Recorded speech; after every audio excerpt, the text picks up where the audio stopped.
Underworld Blood Wars is the fifth installment in the Underworld franchise that stars Kate Beckinsale that started all the way back in 2003.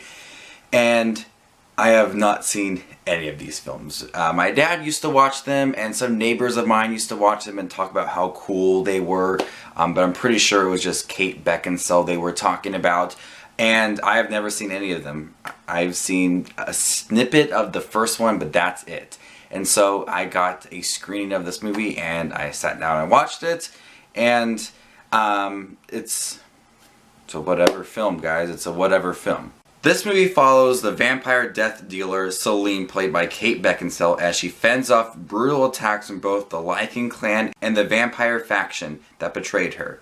With her only allies, David, played by Theo James, and his father, she must stop the internal war between Lycans and vampires, even if it means she has to make the ultimate sacrifice. The Lycans think that if they can get the hybrid daughter of the vampire dealer, her blood will be the key to defeating the vampires once and for all. So going into this movie, I sat down and looked at the synopsis for every single film so I can kind of get an idea of what is going on in this movie. And they do that for you in the beginning. There is heavy exposition in this movie, just like Resident Evil and some other movies that have big franchises. They tell you everything you need to know in the beginning of the film. They had flashbacks to every single film, and they get you caught up on what is going on. And I thought that was very helpful because I've never seen any other films, so I thought, yep, you guys did me a solid here. And this movie has a new director, I guess, and she handles the film like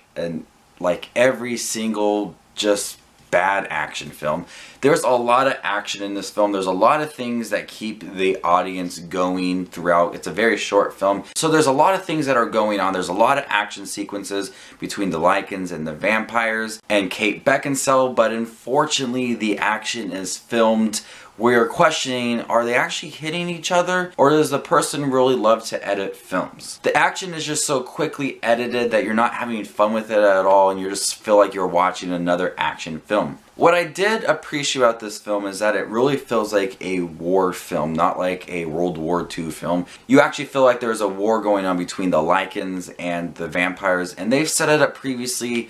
I guess plenty of other films. I guess this is all what this movie is about, is just Lycans and vampires. And I appreciate about this one is that there is a real sense of urgency to defeat the Lycans or the vampires. I'm not sure if this is going to be the last film. It does feel like there's a setup for another film, but they've been battling for so long, and you can really feel that they've been battling for so long, and they actually get the next step to defeating the vampires or the Lycans, which is the blood of this young girl. And so you really feel like there's this urgency to defeat them before they get the blood of this young girl. And so I like that aspect of the movie, but besides that, the action is just another action film. There are a lot of twists and turns to the storyline that I really didn't feel like it was impactful because you could kind of see it coming. And that's based on how the acting is. Yeah, the acting is just, it's very typical and cliche to the point where you can kind of tell where the story is going. The film is very dark, not like dark and gritty and brutal.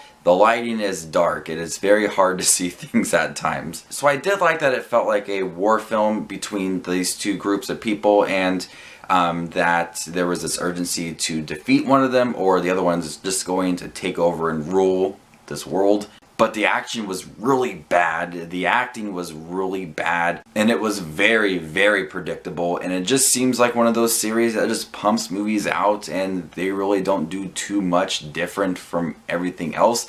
I sat and watched all the trailers, and they honestly all feel like they could just blend into one film. They just look the same. So I'm going to go ahead and give Underworld, in my head I keep thinking Underwear, but it's Underworld. Underworld Blood Wars, a D+.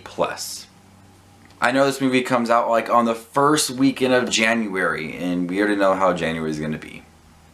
If it's like this, it's not going to be good. So, have you guys seen Underworld Blood Wars? Do you guys like the Underworld series? I think if you're a fan of those movies, you probably will like this film. But if you're not a fan of those movies, then you probably won't be a fan of this film. I'm debating checking out the other ones. If I'm going to check out any of them, it's going to be the first one. I think that's the one that I would like to see. Everything else, yeah. But if I should check out any of the other ones, comment down below and let me know which one I should check out. So this is Just Watching Movies. Remember to give this video a thumbs up and subscribe to my channel here on YouTube. Also, starting December 14th is my 12 Days of Christmas, where I'll be reviewing 12 Christmas movies I've seen before and some I've never seen before, so it's going to be a lot of fun, guys. So this is Just Watching Movies, and you stay classy, YouTube.